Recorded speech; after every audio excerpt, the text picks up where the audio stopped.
Hello everyone, আজকে আমি Duff and দত্তের ক্লাস 12-এর the splitting of the words এই যে পার্টটা রয়েছে দ্য আইজাবিডের টেক্সচুয়াল গ্রামার, সেটা আমি ডিসকাস করব। আমি অ্যান্সারগুলো করে রেখেছি আগে থেকে, যাতে টাইমটা কম সময়ের মধ্যে আমি করতে পারি। আমি জাস্ট বলে দিচ্ছি, তোমরা করে নিতে পারো। বলছে the couple who saw her off were probably her parents. ওই যে দম্পতি যারা দেখা গেছিল সম্ভবত তারা বাবা মা। তাহলে এটাকে স্প্লিটিং করতে গেলে কি করতে হবে? Couple saw her off they were probably her parents. দুটো বাক্যে আমরা আলাদা করলাম। They seemed very anxious about her comfort. তাহলে দেখো এখানে কীরকম আছে, they were very anxious about her comfort, it seemed that. I didn't know anyone else was here. আমি জানতাম না এখানে কেউ আছে বলে। তাহলে উত্তরটা কি হবে? anyone else was here full stop, I didn't know it. আমি এটা জানতাম না, এখানে যে কেউ আছে এটা আমি জানতাম না। I wondered if she wore her hair in bun or if it was plaited. আমি আশ্চর্য ছিলাম if she wore her hair, তার যে চুলগুলো ছিল বিনুনি করা নাকি খোপা বাঁধা, এইটা নিয়ে। তাহলে সি মাইট, দুটো বাক্যকে আলাদা করেছি, দুটো নয় তিনটি বাক্য হবে এখানে। তাহলে she might wear her hair in bun, it might be plaited একটা বাক্য, I wonder about it. Ants are usually formidable creatures. Ant মানে কাকিমারা সাধারণত কি হয়? ফর্মেডেবল ক্রিয়েচার, ভীতিগ্রস্ত প্রাণী হন। Ants are formidable creatures, it is usual. দুটো বাক্যকে আলাদা করেছি। I moved easily along the berth and felt for the window ledge. এটাকে কি করেছি আমি? I moved easily along the berth, আমি সরে গেলাম আমার আসনের দিয়ে। I felt for the window ledge. তারপরে কি বলছে? She seem to find nothing strange in the question. তাহলে এই কোয়েশ্চেনটা কি হয়েছে? She seem to find nothing strange in the question. সে কোনো কিছুই প্রশ্নের মধ্যে অদ্ভুত খুঁজে পেল না। তাহলে এটাকে কি করেছে? She found nothing strange in the question, it seemed that. I faced it making a pretence of studying the landscape. I faced it, আমি এটাকে সম্মুখ হলাম। আই মেড এ প্রিটেন্স, আমি ভান করলাম, অফ স্টাডিং দ্য ল্যান্ডস্কেপ, ল্যান্ডস্কেপের দিকে তাকিয়ে পড়ার চেষ্টার ভান করলাম। তাহলে এই রকম বাক্যটাকে আমরা দুটো বাক্যে আলাদা করলাম। তারপরে বলছে কি? আই ওয়াজ প্রিপেয়ার্ড, আমি প্রস্তুত ছিলাম, টু সিট বসতে, দেয়ার সেখানে, for almost any length of time, যে কোনো সময়ের জন্য আমি বসতে প্রস্তুত ছিলাম। Just two listen to her talking, শুধুমাত্র তার কথাবার্তা শোনার জন্য। তাহলে এই দুটো বাক্যকে যখন আমরা আলাদা করছি, কিভাবে করছি? I was prepared to sit there for almost any length of time, full stop. I wanted to listen, এই টু লিসেন থেকে আমি কি করেছি? বাক্যটাকে চেঞ্জ করেছি। I wanted to listen to her talking. She was standing so close that the perfume for her hair was tantalizing. তাহলে এই বাক্যটাকে, এটা রয়েছে কিসে? নাউন ক্লজে। তো নাউন ক্লজকে আমরা দুটো বাক্যে করতে গেলে সোজা ব্যাপার, দ্যাটটাকে তুলে দিলেই হবে। she was standing so close একটা বাক্য, she was standing so close একটা বাক্য, দ্যাটটা তুলে দিলাম, the perfume from her hair was tantalizing, এটা একটা বাক্য হয়ে গেল। তারপরের কোশ্চেন কি বলছে? A man getting into the compartment stammered an apology.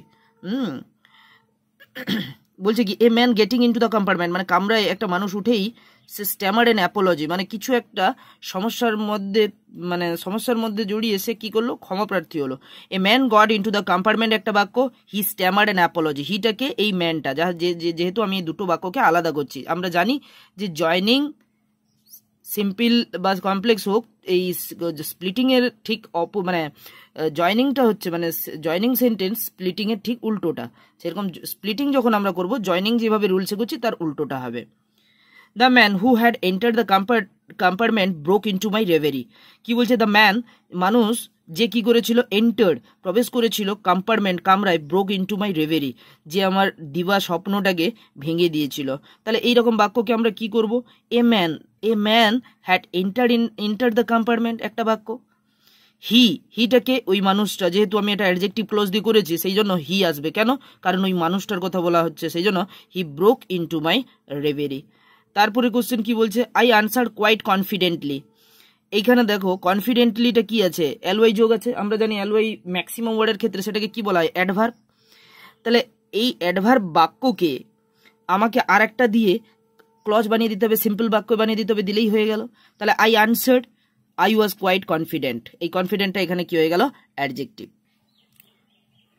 তারপরে কোশ্চেন বলছে, most of the tourists have gone and the roads are quiet and almost deserted. অধিকাংশ ট্যুরিস্ট ভ্রমণার্থী হ্যাভ গন চলে গিয়েছে, দ্য রোডস এবং রাস্তাটা আর কুইট হয় শান্ত এবং অলমোস্ট ডিজার্টেড, প্রায় মরুভূমির মতো। তাহলে এই বাক্যটাকে যদি আমাকে দুটো বাক্যে ভাগ করতে হয়, আমরা জানি এটা বাক্যটা রয়েছে কম্পাউন্ড সেন্টেন্সে, তাই আমরা এই বাক্যটাকে ভাগ করার জন্য আমরা কি করব, অ্যান্ডটাকে তুলে দেবো। Most of the tourists have গন একটা বাক্য, দ্য রোডস আর কুইট একটা বাক্য হলো, আর দে আর অলমোস্ট ডিজার্টেড তিনটে বাক্য, এখানে তিনটে বাক্য আমরা ভাগ করে দিলাম। তারপরের বাক্য কি বলছে, she had beautiful eyes but they were of no use to her. বলছে she had beautiful eyes but they were of no use, তার সুন্দর চোখ ছিল, but they were of no use to her, যেগুলো তার কোনো মানে কাজেই মানে কোনো প্রয়োজন মানে কাজেই আসছিল না। সি হ্যাড বিউটিফুল আইজ একটা বাক্য হবে, আর বাটটা তুলে দিয়ে আমরা they were of no use to her একটা হবে। I sat in front of it, আমি বসেছিলাম ইন ফ্রন্ট অফ ইট, এটার সামনে। It's steering into the daylight, it's বলছে কি steering into the daylight, শুধু দিন আর রাত্রির মানে দিকে তাকিয়ে থেকে, দিনের আলোর দিকে তাকিয়ে থেকে। তাহলে এটাকে যদি আমাকে আলাদা করতে হয় কি, I sat in front of it একটা বাক্য। আচ্ছা, steering into the daylight, এই যে steering into the daylight মানে ওই দিনের আলোর দিকে যে তাকিয়ে থেকেছিল কে, আমি। তাহলে এখানে আর একটা সাবজেক্ট আনলে দুটো বাক্য হয়ে গেল, দুটো বাক্যকে আলাদা করে দিলাম। As soon as she left the train, যেই মাত্রই সে ট্রেন থেকে বেরিয়ে গেল, she would forget our brief encounter, সে কি করবে, সে ভুলে গেল আমাদের এই সংক্ষিপ্ত যে পরিচয়টা। তাহলে এটাকে কি করতে হবে, she would leave the train, আর একটা হবে she would forget brief encounter. তারপরে বলছে the window was open and I faced it making a pretence of studying landscape, এটা কি করব, the window was open, I faced it একটা বাক্য।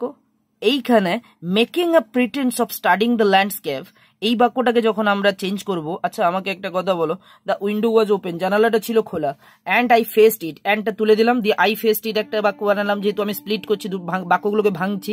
আই ফেসড ইট, আমি এটার সম্মুখীন হলাম।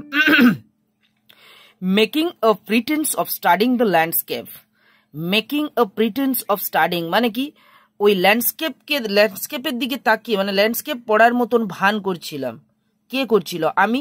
তাহলে এইখানে আর একটা সাবজেক্ট আমাকে আই আনতে হলো। আর মেকিংটা মেড কেন হলো, কারণ তার দ্বিতীয় বাক্যটা জানি আমরা, বাক্যটা কিসে রয়েছে, পাস্টে রয়েছে, দ্যাটস ওয়াই এখানে মেকটা মেড হয়ে গেল, a pretence of the studying of the landscape.